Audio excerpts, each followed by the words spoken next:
Mensagem que edifica, com o pastor Francisco Técio.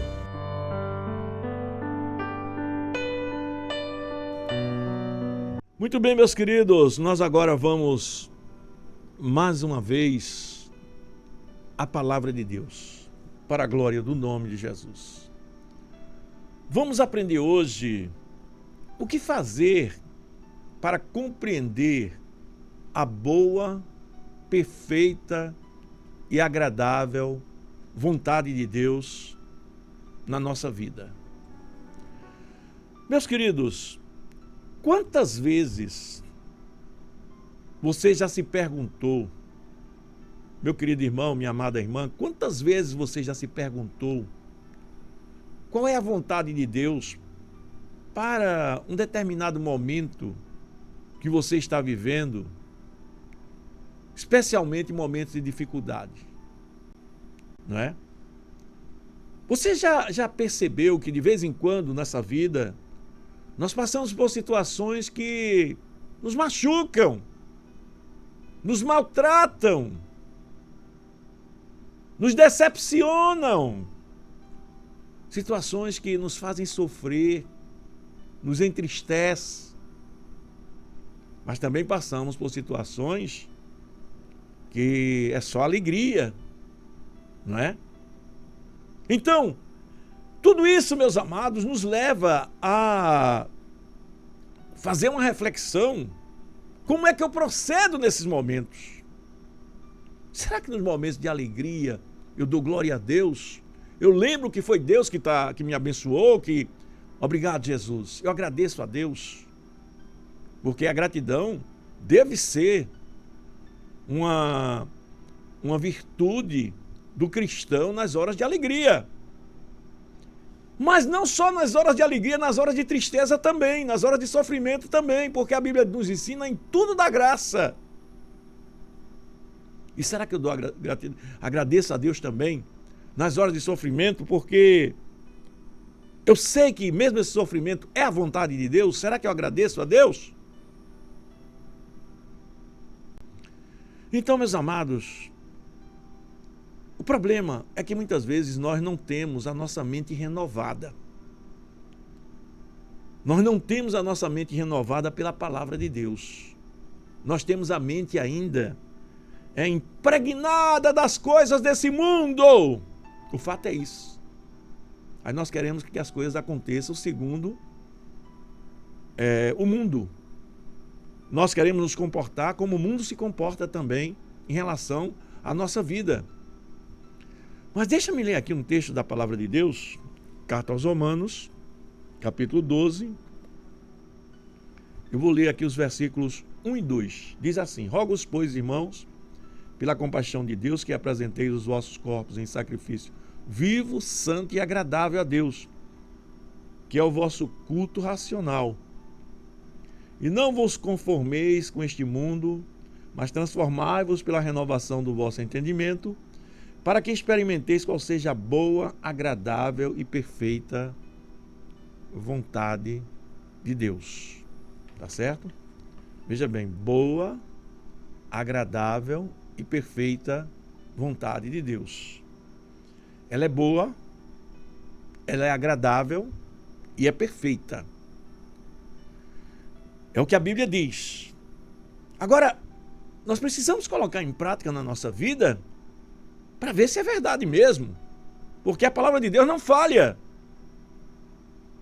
E às vezes, quando nós escolhemos os nossos próprios caminhos e não colocamos isso em prática, a vontade de Deus, nós vivemos de decepção em decepção, de sofrimento em sofrimento, e nunca melhora.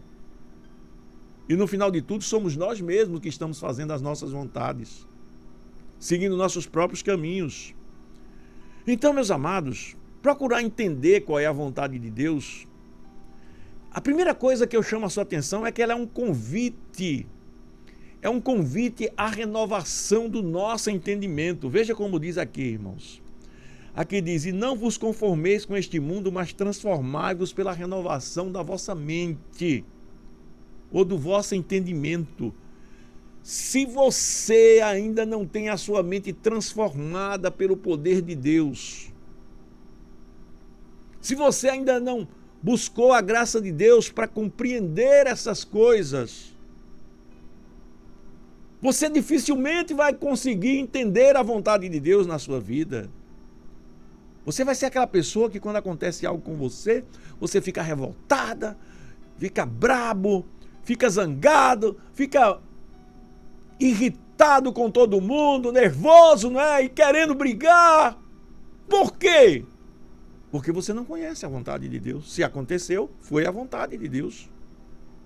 Se aconteceu, foi a vontade de Deus. Mas pastor, como é que Deus permite uma coisa dessa? Eu tenho certeza que houve uma causa que provocou isso. Houve uma causa para provocar essa situação na tua vida.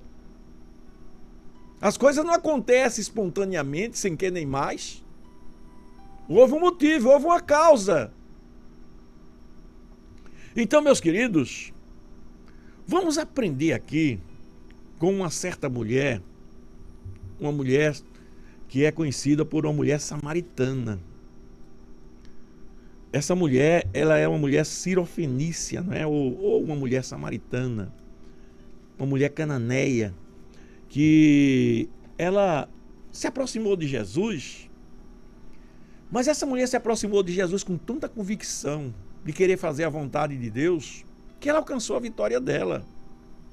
Tá certo? Para a gente ilustrar essa história, eu quero aqui abrir minha Bíblia em Mateus capítulo 15, a partir do versículo 21, a gente vê aí a história da mulher cananeia, não é?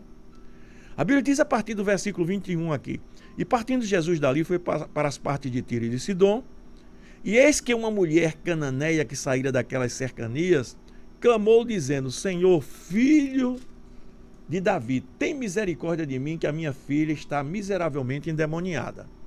Veja bem, falando transformação de mente. Veja bem, transformação do entendimento. Você precisa ter seu entendimento transformado. Sua mente precisa mudar. Sai tudo que não presta, tudo que é bom, tudo que é puro, tudo que edifica, tudo que consola, exorta, tudo que une, tudo que é de Deus, nessas coisas pensai, a Bíblia diz. Então minha cabeça, ela tem que ser lavada pelo sangue de Jesus, e eu tenho que ser ligado com os céus para entender as coisas dos céus. Enquanto tiver pensamentos de impureza, enquanto tiver pensamentos lascivos, pensamentos de maldade, pensamentos de desejo de vingança, falta de perdão na tua cabeça está cheia de lixo. Cheia de lixo. Por isso que você não entende a vontade de Deus. Você só entende a sua vontade, só quer colocar em prática a sua vontade. Você veja que os 12 apóstolos estavam com Jesus.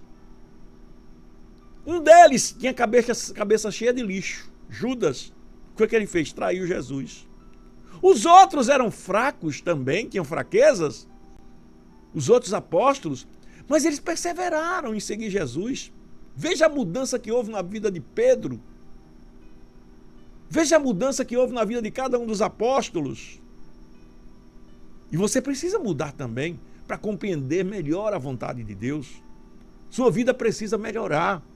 Então veja só, eu mostrei aqui que aquela mulher, uma mulher que a Bíblia diz que ela era uma mulher cananeia. Ela saiu daquelas proximidades, daquelas cercanias, e saiu clamando: Filho de Davi, tem misericórdia de mim, que minha filha está miseravelmente endemoniada. Eu quero chamar a sua atenção primeiro para o clamor dela. Tem misericórdia de mim. O que é que ela está dizendo? Eu não mereço. Eu não mereço. Ter misericórdia é pedir a Deus: Deus, tem misericórdia de mim, Deus. Significa dizer: Deus, eu reconheço que eu não mereço. Ela era uma samaritana. Ela era uma mulher que, aos olhos dos judeus, ela era uma mulher que não merecia estar junto de Jesus, aos olhos da tradição judaica, não é aos olhos de Jesus. E o que é que acontece? Ela buscou a Deus com fervor e sinceridade em um problema que ela possuía. Então veja que você não precisa ser puro, santo. Veja bem, eu falei ainda agora de santidade. Em outra mensagem eu falei de santidade. Mas agora, para se aproximar de Jesus, para buscar um milagre, para buscar uma cura, você não precisa ser santo, perfeito, não precisa ser aquela pessoa que anda em santidade, que anda buscando a Deus. Não, você pode chegar do jeito que você tiver. A Bíblia diz, vinde do jeito que estás. Se Deus está permitindo esse negócio na tua vida, tudo errado, é porque Ele quer que você se aproxime dele mesmo. Venha do jeito que você está. Cheio de problema, cheio de pecado, cheio de vício, prostituição, droga, seja lá o que for, seja qual for o tipo de pecado. Aquela mulher samaritana, pelos judeus, eles eram considerados impuros.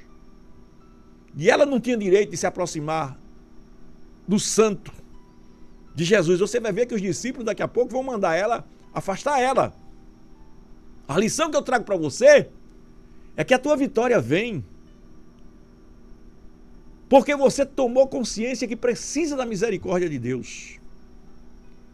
Não é porque você tem um passado de pureza, não é porque você tem um passado de boas obras, você viveu em santidade a vida inteira. Não, essas coisas são meritórias diante de Deus? Sim, são. Mas se você não tem uma vida desse tipo, não quer dizer que você não tem direito a ser beneficiado com a cura, com a vitória, com a restauração, ser uma nova criatura, ser uma vencedora, ser um vencedor. Nada disso você tem direito.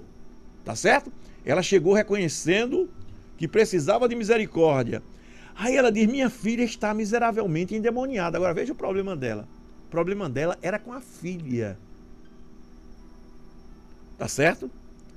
Então, minha filha está miseravelmente endemoniada. Ela buscou a Deus com fervor e sinceridade. Ela mesmo se achando indigna, foi lá. Aleluia. E quando ela chega clamando pela filha, a gente vê aqui, a gente aprende agora aqui uma lição, meus amados. É que Deus, muitas vezes, Ele permite problemas na nossa família. E que nós sofremos com aquilo. Se você está sofrendo, isso significa que a tua alma não está calma. Está inquieta. Tua alma está inquieta. E isso necessita de oração para ser curado. Esse problema na tua família é Deus dizendo assim para você, ore que eu quero te dar vitória. E agora, eu estava dizendo que você precisa conhecer a vontade de Deus. Você sabia que esse problema na sua família é porque Deus quer, a vontade de Deus é que você ore? Aleluia! Deus levanta a Rádio Novas de Paz. Pastor Técio, para chegar aí onde você está agora e dizer que esse problema na tua casa é Deus dizendo para você, eu quero que você ore, que você clame, como essa mulher estava clamando. Aleluia. Mas não pense que você vai chegar e fazer a primeira oração e está tudo resolvido, não. Sabe por quê?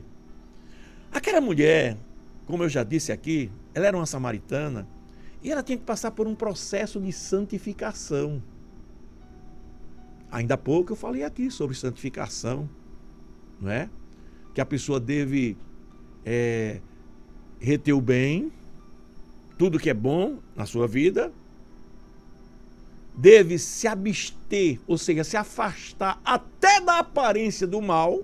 Aí a Bíblia diz, e o Deus de paz vos santifique em tudo, corpo, alma e espírito. O espírito, alma e corpo, não é? E o Deus de paz vos santifica em tudo. Veja que você precisa se aproximar do bem, fugir do mal, e o Deus de paz vai te santificar em tudo. Ou seja, vai purificar a tua mente, vai fazer uma transformação na tua maneira de ver esse mundo. Você vai ver a Deus. Buscai a paz com todos e a santificação, sem a qual ninguém verá a Deus. Aquela mulher, irmãos, ela chegou pedindo misericórdia. Aí a Bíblia diz no versículo seguinte, aleluia, versículo 23, mas ele não respondeu nenhuma palavra. Olha só, aceita o silêncio de Deus. Quando Deus estiver fazendo silêncio na sua vida, pastor, eu já me converti, pastor. Eu sei que eu tenho uns problemas que eu preciso orar realmente, pastor. E eu até já comecei orando, pastor, mas eu não estou entendendo nada, pastor. Eu não vejo resposta, pastor. Eu oro e não vejo resposta. Isso é o silêncio de Deus. Aceite o silêncio de Deus, entendendo que isso é uma oportunidade que Ele está te dando com esse silêncio para você crescer e se fortalecer na fé. É como se Ele estivesse dizendo para você assim, olha, você crê em mim mesmo? Você só crê se eu me manifestar agora, é? Não, não é assim não. Nada, você vai ter que limpar ainda a sua mente. Tem muita coisa aí que precisa sair da sua mente. Tem muita impureza que precisa sair da tua vida. Por isso que você clama e Deus fica em silêncio. Aquela mulher, a Bíblia diz, mas ele não lhe respondeu nenhuma palavra. Ela clamando e ele não respondia nenhuma palavra. E os discípulos chegando ao pé dele rogaram, dizendo, despede essa mulher, Senhor, ela vem gritando atrás de nós. Uma samaritana, não merece não estar aqui. Ela vem gritando atrás de nós, despede. Jesus também não disse nada para os discípulos. Aleluia! Ele disse apenas, eu não fui enviado senão as ovelhas perdidas da casa de Israel. Você sabe o que é isso? Fiquem quietos. Eu não fui enviado para ela não, fui enviado para vocês. Aleluia! Fique quieto, eu não fui enviado para ela não, fui enviado para vocês que são judeus. Então, meus amados, naquele momento, era como se Jesus estivesse dizendo assim, mostrando para aquela mulher, preste atenção. Era como se Jesus estivesse dizendo para aquela mulher, olha, esses aqui, eu falo com eles, eu ando com eles, eu faço milagre na vida deles, mas você não, minha filha. Você nem da nossa religião você é. Sabe o que era que Jesus estava fazendo? Aleluia! Dando uma lição para todos nós até hoje.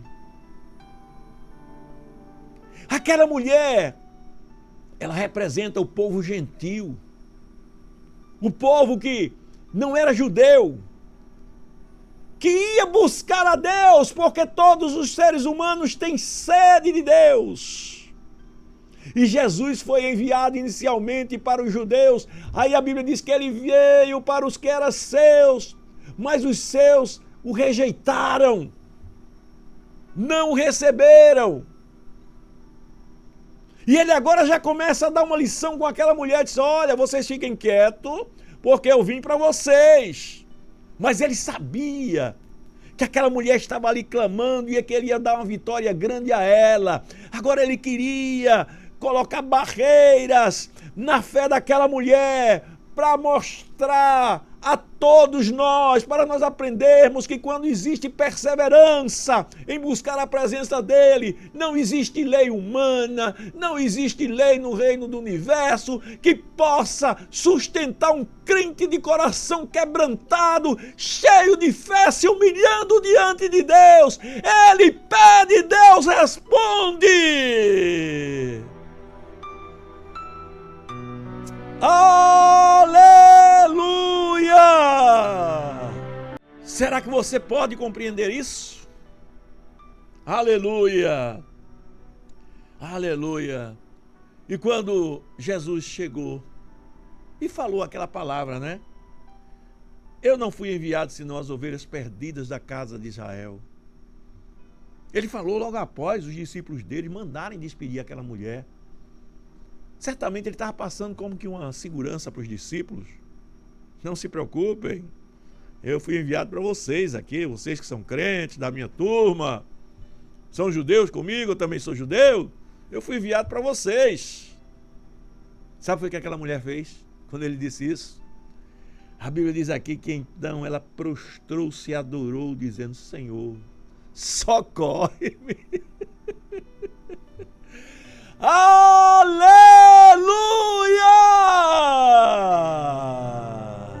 Primeiro ele ficou em silêncio. O silêncio de Deus não pôde parar a fé daquela mulher. Deus, você sabia que Deus gosta de pessoas que pelejam contra ele? A Bíblia fala de Jacó, lá no Antigo Testamento, né? Que Jacó um dia disse assim, olha, o negócio está difícil, meu irmão está vindo aí com um exército me matar. Jacó tinha enganado o irmão dele, né? Esaú, tinha tomado a primogenitura dele, tinha pegado as bênçãos dele toda e tinha fugido para outra terra. Quando ele ia voltando para a terra dele, o irmão dele vinha de encontro a ele para matar ele. Aí Jacó mandou todo mundo ir na frente, mandou um bocado de presente já para amansar o irmão, não é? Para deixar ele mais tranquilo. Ele disse, eu vou passar a noite aqui orando e eu só vou parar de orar, só vou deixar de falar com Deus quando Deus me der a minha vitória. E quando ele estava orando, a Bíblia diz que se revelou um anjo. Era o próprio Deus. Era o próprio Deus que começou a pelejar com Jacó. E Jacó começou a dizer, Senhor, olha Senhor, eu preciso da minha vitória. Eu preciso da minha vitória. E a noite foi passando.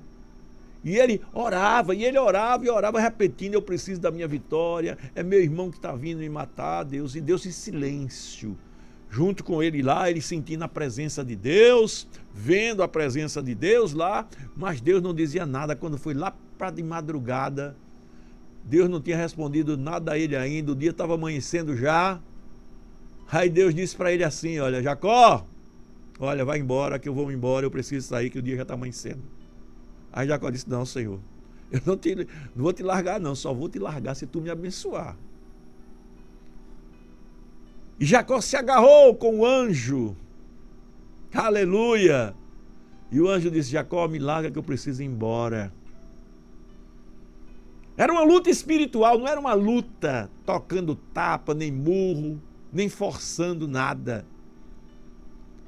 Era uma intimidade tão grande de Jacó com Deus, que era como se Jacó tivesse agarrado com ele. Não te largo, Senhor. Só te largo quando tu me abençoares. Sabe o que aconteceu? Aleluia. Deus disse, Jacó, eu vou ferir tua coxa para tu me largar. Feriu a coxa de Jacó.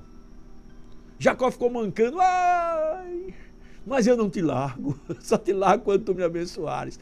Veja como Deus prova muitas vezes o homem. A nossa convicção tem que ser inabalável. A nossa convicção tem que ir além da nossa própria vida. Aleluia. Se for preciso morrer, morra. Mas não negue a Deus, como Jó disse. Ainda que ele me mate, nele eu confiarei. Porque eu sei que o meu Redentor vive. Sabe o que é que acontece? A nossa vida real não é neste mundo. A nossa vida real é com Deus. Aleluia! Aleluia! E Jacó lutou com o anjo e venceu.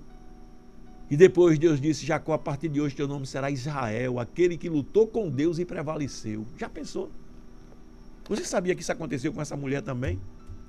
Essa mulherzinha que eu estou falando aqui, a samaritana, rejeitada, considerada pelos judeus como pecadora. Primeiro, Jesus ficou em silêncio para ela. Não respondeu nada. Segundo, Jesus disse que não tinha vindo para ela, tinha vindo para os amigos dele que estavam com ele ali. Tá certo? Depois, quando ela disse isso, quando ele disse assim, olha, eu não fui enviado senão as ovelhas perdidas da casa de Israel, aí a Bíblia diz que ela chegou e adorou ele, dizendo, Senhor, socorre-me. Senhor, socorre-me. Não, Deus, não tá, tu disseste tudo isso, mas eu não aceito não, Deus. Eu não aceito não. A minha fé diz que tu vai me dar vitória. A minha fé me diz que tu vai me dar vitória. Ele ainda testou a mulher mais uma vez e disse, não é bom pegar o pão dos filhos e deitá-los aos cachorrinhos. Eita, Jesus agora foi para humilhar a mulher, mas espera aí. Jesus estava me dando uma lição ali. Pastor Técio estava aprendendo. Ele estava fazendo isso lá porque sabia que eu ia aprender uma lição hoje. Às vezes Deus permite que você seja humilhado ao extremo, para ver se a sua fé continua inabalável. Fique certo que a obra que Deus tem na tua vida é muito maior do que você possa imaginar. Satanás está com ódio de você. Satanás está com desprezo por você. Quando Jesus disse àquela mulher, não é bom pegar o pão dos filhos e deitá-lo aos cachorrinhos, aquela mulher humildemente, irmãos, ela se colocou no lugar de um cachorrinho mesmo. Ela disse, Senhor, mas também os cachorrinhos comem das migalhas que caem da mesa dos seus senhores. Ou seja, tem cachorrinho, Deus, tem cachorrinho, Jesus, que consegue se alimentar e comer um pouquinho das migalhas que caem da mesa do seu Senhor. Eu não mereço. Eu sei que eu não mereço, eu sei que eu sou uma samaritana, eu sei que eu sou uma pessoa estrangeira, eu não sou desse povo, eu não sou nada, mas uma coisa eu sei, Senhor, eu fui gerada no ventre de uma mulher e eu fui feita por Deus, foi Deus que me fez e me colocou nesse mundo, e Tu és Deus, Senhor Jesus. Aleluia, tudo isso que eu estou falando aqui, irmãos, é o meu coração ardendo de alegria. Eu estou aqui porque Deus me colocou nesse mundo. E eu procurei fazer a vontade de Deus. Você está aí nessa situação porque Deus te colocou nesse mundo. E você quer fazer a vontade de Deus. Você quer fazer a vontade de Deus, eu sei. Você não combina mais com esse mundo. Você não é deste mundo. Você está aí agora ouvindo essa palavra. E quem sabe até dizendo, meu Deus, como eu preciso ser mais crente. E isso é agradável a Deus, porque você está sendo sincero, você está sendo sincera. Aleluia. E esta é a vontade de Deus para você. Quando aquela mulher disse isso, ela manteve a humildade, mesmo diante de respostas desafiadoras do próprio Deus. Quando Jesus disse, eu não fui enviado senão as ovelhas perdidas da casa de Israel. Ela perseverou com fé e buscou ali, através de um gesto de adoração, aleluia, não permitindo que qualquer desânimo viesse sobre a sua vida. Então chegou ela e adorou. Adorou. Sabe o que significa adorou? Ela disse, não, eu não vou ficar triste com as palavras que ele está dizendo para mim, não. Eu sei que ele pode fazer sim. Ele já disse que veio para o povo do judeu, mas eu sou filha de Deus também. Eu posso até não ser crente da religião deles, mas eu nasci nesse mundo. Foi Deus que me botou nesse mundo. E Deus tem responsabilidade comigo, porque eu sei que Deus ama o mundo. Eu sei que Deus ama o mundo e eu vou continuar pedindo, porque eu sei que Ele vai me atender. Ele vai quebrar a regra e vai me atender. Ele vai me atender. Quando ela disse que até os cachorrinhos comiam das migalhas do pão que cai da mesa dos seus senhores. Aí Jesus olha para ela e diz, mulher, grande é a tua fé, mulher, ultrapassou os limites. Ultrapassou os limites do meu silêncio para contigo. Ultrapassou os limites da religiosidade do meu povo.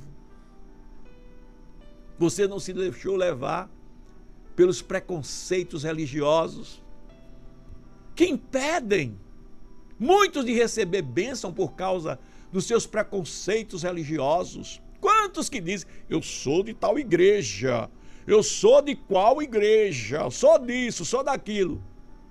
Você é um crente igual a qualquer outro.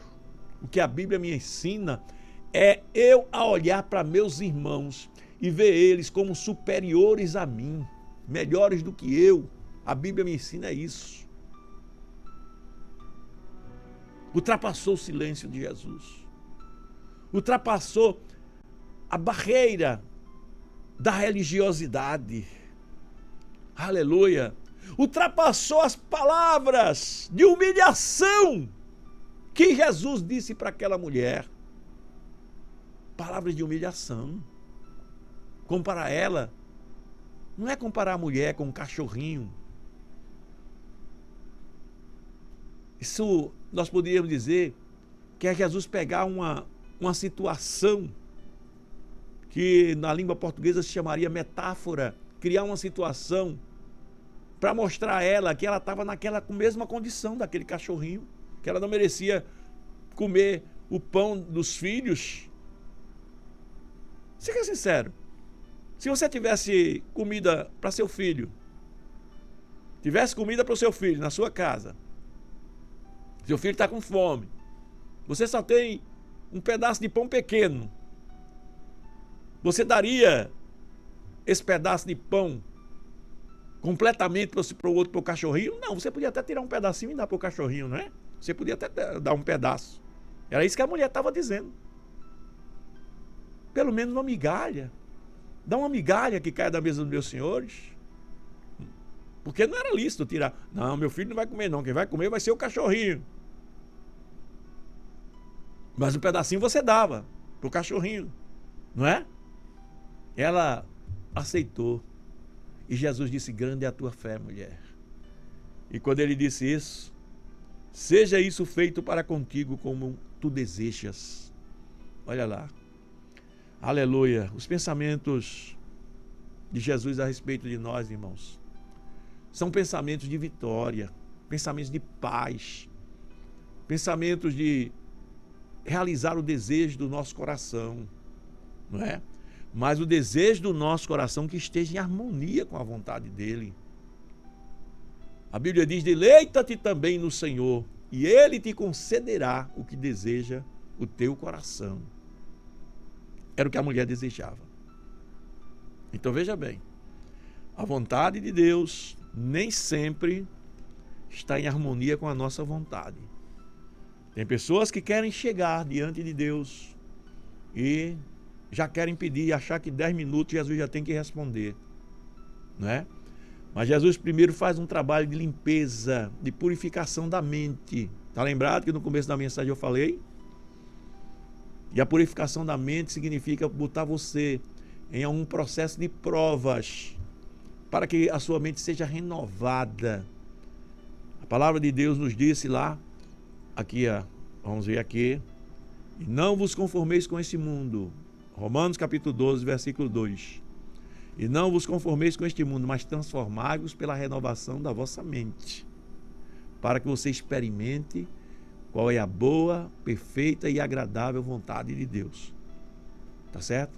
Deus queria curar a menina, mas só que a mulher precisava passar por essa tremenda prova, que você talvez precise passar também. Tá bom? Que Deus te abençoe e te ajude, em nome de Jesus.